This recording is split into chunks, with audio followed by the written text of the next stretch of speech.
एबे भी रहस्य घर में कोलकाता आरजीकर मेडिकल कॉलेज महिला डाक्तर मृत्यु घटना मृत महिला डाक्तर पिता माता एबे भी करुछन्ति न्याय देवी न्याय न मिलवा पर्यंत केस बांधिबे नाही बोली प्रतिक्रिया करिसेंति मृतकक मां। तेबे एने कलिंग टीवी स्टूडियो रे सेमानक सह अधिक आलोचना करिसेंति Kalinga TV Kolkata bureau head Pramod Mohanty. उपस्थित अतिथि को कलिंग टीवी तरफ मु स्वागत जनाऊँ। आमे जानती जे किछि मास पूर्वे आरजीकर मेडिकल कॉलेज हॉस्पिटल रे एक भयावह घटना घटी जाइथिला।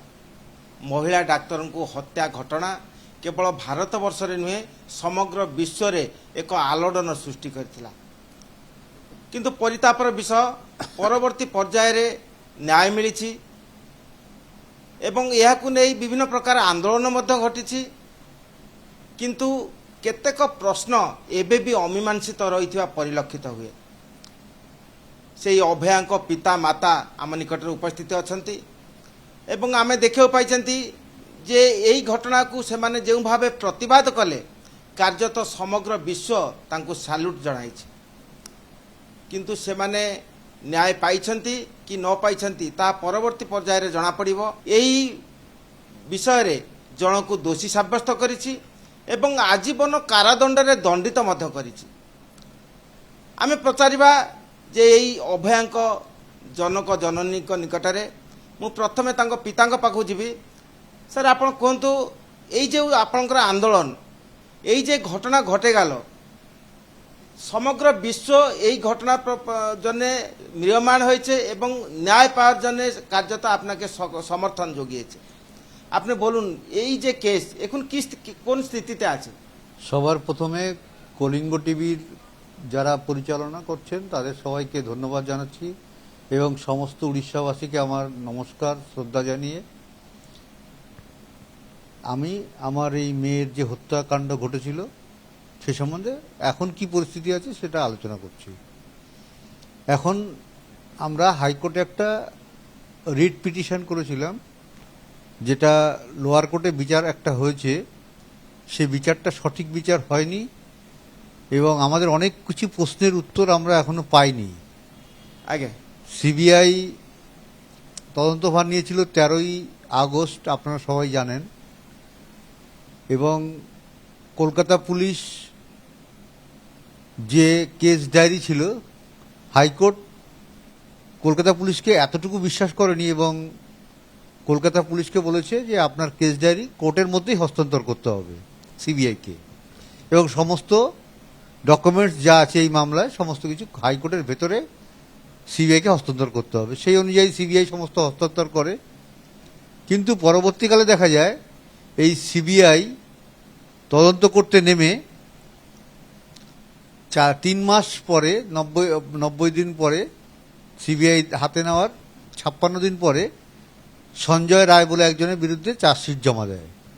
সেই চার্জশিটে যখন সাক্ষ্য গ্রহণ শুরু হয় সেদিন যে সিবিআইয়ের ইন্সপেক্টর যিনি ছিলেন ইনভেস্টিগেটিং অফিসার উনি সীমা পাউজা আমাদের বাড়িতে আসেন এবং সমন দিতে আসেন। সিদ্ধান্ত নিয়ে এইভাবে আমরা ছেড়ে দেবো না, আমরা নতুন লয়ার নিয়োগ করি এবং তারা এসে আমাদের কোর্টে যাওয়ার কোর্টে যেতে বলে এবং কোর্টে সেদিন জজ সাহেব আমাদের দেখেই বলেন যে আপনারা এতদিন কোর্টে আসেননি কেন?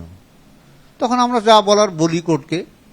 তারপরে আমরা এই মামলাটাকে বাঁচিয়ে রাখার জন্য হাইকোর্টে একটা রিট পিটিশন করি, কিন্তু হাইকোর্ট বলে সুপ্রিম কোর্ট যেহেতু সুমোটো নিয়ে গেছে সুপ্রিম কোর্ট থেকে ক্লিয়ারেন্স আনতে হবে, তারপর আমি মামলা শুনতে পারবো। সেই অনুযায়ী সুপ্রিম কোর্টে আমরা আবার পিটিশন করি। 4 বার মেনশন করার পর সুপ্রিম কোর্ট 17ই মার্চ এই মামলাটি হাইকোর্টকে শোনার অনুমতি দেয় এবং পরবর্তী ডেট দেয় 13ই মে। কিন্তু দেখা যায় পরবর্তীকালে 13ই মে ডেট দিলেও সুপ্রিম কোর্টে আর শুনানি হয়নি। সুপ্রিম কোর্ট এই মামলাটি প্রধান বিচারপতির বেঞ্চ থেকে সরিয়ে পারদিওয়ালার বেঞ্চে পাঠিয়ে দিয়েছে, কিন্তু সেখানে আমরা এখনো তারিখ পাইনি। হাইকোর্টে পরপর 5টা শুনানি হয়েছে। আমরা যে তথ্য প্রমাণ সিবিআই আমাদের দিয়েছিল চার্জশিটের সঙ্গে সেই তথ্য প্রমাণ বিশ্লেষণ করে তার বিরুদ্ধে সমস্ত যতটা তথ্য প্রমাণ দেওয়া সম্ভব কোর্টকে আমরা সেগুলো বলি এবং ডিএনএ প্রোফাইলিং যে করে আনে সিএফএসএল থেকে সিবিআই সেই ডিএনএ প্রোফাইল আমরা একজন বিশেষজ্ঞ দিয়ে বিশ্লেষণ করাই এবং সেখানে পরিষ্কার দেখা যায় অন্যের ডিএনএ উপস্থিত আছে। সিবিআইকে আমরা ক্লু দিচ্ছি, কিন্তু সিবিআই তদন্ত না করে সিবিআই কি করে আমাদের বোঝাবে সেই নিয়ে বেশি ব্যস্ত। আমরা সিবিআই ডিরেক্টরের সঙ্গে দেখা করেছিলাম। সিবিআই এর ডিরেক্টর খুব মুখ বড় করে বলেছিলেন যে আমরা স্বশাসিত সংস্থা, সুতরাং তাদের ওপরওয়ালা কে আছে, তাহলে এই ওপরওয়ালাদেরও আমি দেখতে চাই। সুতরাং আপনারা বুঝতেই পারছেন আমাদের লড়াইটা কত কঠিন। রাজ্য সরকারের বিরুদ্ধে পুলিশ কোনো কাজ করেনি, সিবিআই সমস্ত কিছু জেনেও প্রকাশ্যে আনছে না, এবং দেশের প্রধানমন্ত্রী, রাষ্ট্রপতি তারাও আমাদের সঙ্গে এড়িয়ে চলার চেষ্টা করছেন। সুতরাং এই লড়াইটা আমাদের লড়তে হবে। এই লড়াইতে আপনাদের সবসময় আমাদের পাশে দরকার। যে রায় বেরিয়েছে ওতে কি আপনি সন্তুষ্ট নন? ওই সঞ্জয় রায় অপরাধ করেছে, কিন্তু সঞ্জয় রায়ের সঙ্গে অনেকে জড়িত। শিয়ালদা কোর্ট যে রায় দিয়েছে সেটা সন্তুষ্ট হওয়ার কোনো বিষয়ই নেই, কারণ সঞ্জয় রায় ছাড়াও আরও অনেকে মিলে আমার মেয়েকে মেরেছে এবং সঞ্জয় রায়কে নিযুক্ত করা হয়েছিল আমার মেয়েকে এই খুন করার জন্য, এবং অনেকে মিলে। সেটা স্বাস্থ্য দপ্তরের কিছু কিছু অর্ডার আছে, যেগুলো আমি প্রকাশ্যে এগুলো বলতে পারবো না, এখন আমাদের কাছে সেই তথ্যগুলো আছে। স্বাস্থ্য দপ্তরের সঙ্গে জড়িত আমার মেয়েকে খুন করার জন্য। এবং সত্যি যদি তদন্ত হয়, আমাদের রাজ্যের মুখ্যমন্ত্রী তিনিও প্রকাশ্যে চলে আসবেন এই দুর্নীতির কাণ্ডারি হিসাবে। আপনি পিতামাতা ভাবে সমাজকে কি বার্তা দিতে চাইছেন? সমাজকে এই বার্তাই দিতে চাইছি, আমাদের যে রাজ্য সরকার আছে তারা যে দুর্নীতিকে প্রশ্রয় দিয়ে যাচ্ছে সেটা আপনারা সবাই দেখবেন, এবং এই আন্দোলন করে এই দুর্নীতি থামাতে হবে।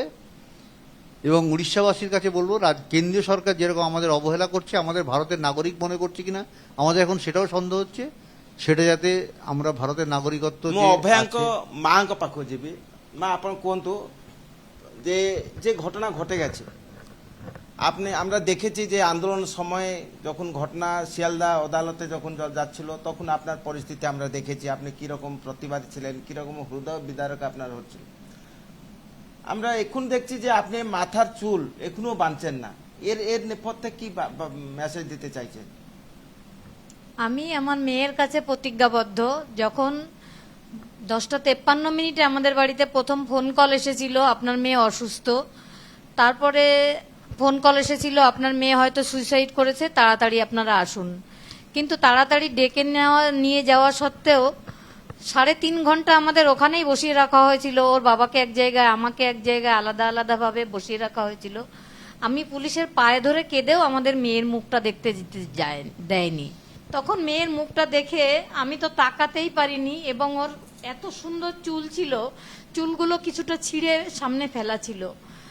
ওই চুলগুলো দেখে আমি কেঁদে ফেলেছিলাম, বলেছিলাম মা যতদিন না তোর বিচার দিতে পারবো ততদিন আমি চুল আঁচড়াবো না মাথার। তাই আমি এখনো চুল বাঁধি না। তবে সেদিন আমি জানতাম না যে একটা ঘরের ভিতর মৃত্যু, ধর্ষণ, খুন, সেখানে যে এতদিন লাগবে। এটা যেমন 5 জন আমার মেয়েকে নিয়ে ডাক্তার ডিউটি করছিল, আর 4 জন যারা খাওয়া দাওয়া করেছে একসঙ্গে, তাদেরও পুলিশি হেফাজতে নিয়ে জিজ্ঞাসাবাদ করা এখনো অবধি হয়নি। আমরা প্রত্যেক ক্ষেত্রে দেখি একটা ডেড বডি পাওয়া গেলে, বাইরেই পাওয়া গেলে, সেখানে যেমন লাস্ট কাকে দেখা গেছে তার সাথে এটা দেখা হয়, কিন্তু এক্ষেত্রে মৃত্যুর সময় বলছে রাত্রির 12টা থেকে সকাল 6টা, কিন্তু রাত্রির 12টা থেকে সকাল 6টা তার সঙ্গে যারা ছিল তাদের কেন সিবিআই বা আমাদের ক্যালকাটা পুলিশ তারা এখনো তাদের কোনো হেফাজতে নেয়নি? জিজ্ঞাসাবাদ করে কিনা জানি না। 2জনকে সাক্ষীতে এনেছিল, 2জনের কথা দুরকম ছিল। আমাদের মনে হয়েছে ওরাও যুক্ত আমার মেয়ের খুনের, ধর্ষণের সঙ্গে। আমি শুনিলে অভয়াঙ্ক পিতামাতাଙ୍କ ଠାରୁ ସେମାନଙ୍କ ଛାତି ଫାଟି ଯାଉଛି, କିନ୍ତୁ ମୁହଁ ଖୋଲିବାର ସାହସ ନାହିଁ। ପ୍ରଶାସନ ଉପରେ ସେମାନଙ୍କର କାର୍ଯ୍ୟତଃ ଭରସା ହରାଇଛି। ତେବେ କିଛି ଦିନ ପୂର୍ବରୁ ପ୍ରଧାନମନ୍ତ୍ରୀ, ସ୍ୱରାଷ୍ଟ୍ରମନ୍ତ୍ରୀ ଏବଂ ରାଷ୍ଟ୍ରପତିଙ୍କ ଦ୍ୱାରସ୍ଥ ହୋଇଥିଲେ, ଏବଂ ଏବେ ବି ସେହି ସ୍ତରରୁ କ'ଣ ସେମାନେ ଲାଭ ପାଇବେ ତା ପରବର୍ତ୍ତୀ ପର୍ଯ୍ୟାୟରେ କହିବେ, ଜଣାପଡ଼ିବ। କିନ୍ତୁ ସେମାନେ ଯେଉଁ ନିଜ ଝିଅ ପାଇଁ ଯେଉଁ ସଂଗ୍ରାମ କରୁଛନ୍ତି, ଯେଉଁ ନ୍ୟାୟ ପାଇବା ପାଇଁ ଯେଉଁ ଆନ୍ଦୋଳନ କରୁଛନ୍ତି କାର୍ଯ୍ୟତଃ ତାଙ୍କୁ ସମଗ୍ର ବିଶ୍ୱ ସାଲ୍ୟୁଟ୍ ଜଣାଉଛି ଏବଂ ସେମାନେ ଏବେ ବି ଆଶାବାଦୀ ଯେ ତାଙ୍କ ଝିଅ ପ୍ରତି ଯେଉଁ ଅବିଚାର ହୋଇଛି ତାଙ୍କ ଝିଅ ପ୍ରତି ଯେଉଁ ଲାଞ୍ଛନା ହୋଇଛି ଯେଉଁ ଭାବେ ଯେଉଁ ଅଘଟଣ ଘଟିଛି ତାର ନ୍ୟାୟ ପାଇବେ ଏବଂ ଏହା ହିଁ ରହିବ ଭାରତବର୍ଷରେ ସମଗ୍ର ବିଶ୍ୱରେ ସେ ଏକ ନଜିରବିହୀନ ଘଟଣା। କୋଲକାତାରୁ ଭିଡ଼ିଓ ଜର୍ଣ୍ଣାଲିଷ୍ଟ ସମର ଜିସାନଙ୍କ ସହ ପ୍ରମୋଦ ମହାନ୍ତି, କଳିଙ୍ଗ ଟିଭି।